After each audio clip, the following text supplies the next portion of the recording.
Hey guys, welcome back to my channel. Today is Monday and I am here with Lecture Monday with the next part of technical terms to be learned in genetics.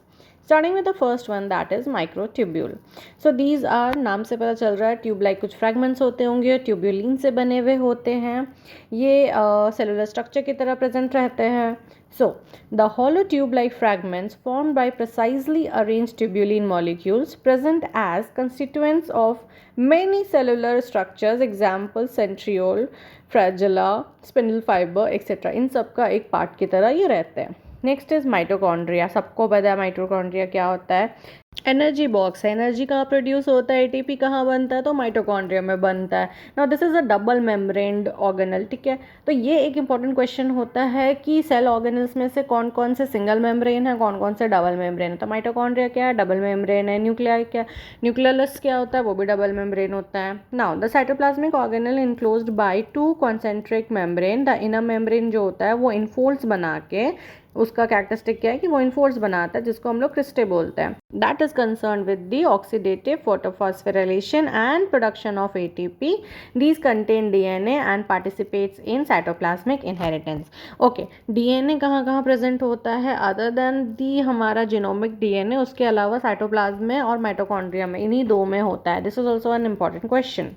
The next one, that is mitosis, the cell division in which each nuclear division is preceded by one round of DNA replication. During anaphase, sister chromatids separate and pass to the opposite poles. Now mitosis और meiosis दो cell division होता है. Mitosis जो होता है वो somatic cells में होता है, इसको डिविजनल बोलते हैं.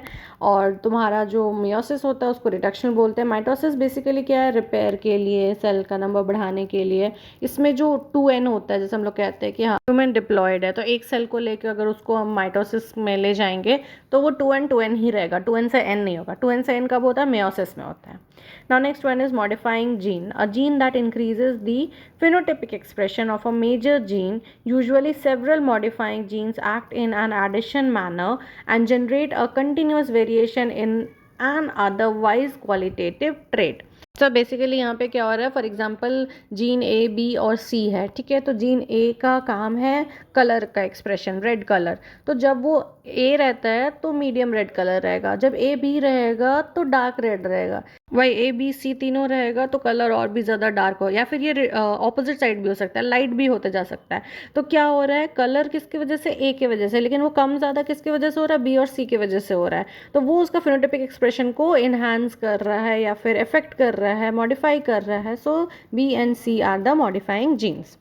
Now last one for the day is molecular chaperone, a protein that is needed for assembly or proper folding of some other protein but which does not itself become a part of the molecule so produce. So basically जो molecule बन रहा है उसमें वो participate नहीं करेगा, उसका एक part नहीं होगा, but ये क्या कर रहा है, उसके assembly में, उसका folding में, वो सब चीज़ में help कर रहा है. So that's it for the day. If you like the video, please hit the like button, share it and don't forget to subscribe my channel. I'll again come up. Till that, take care. Bye bye.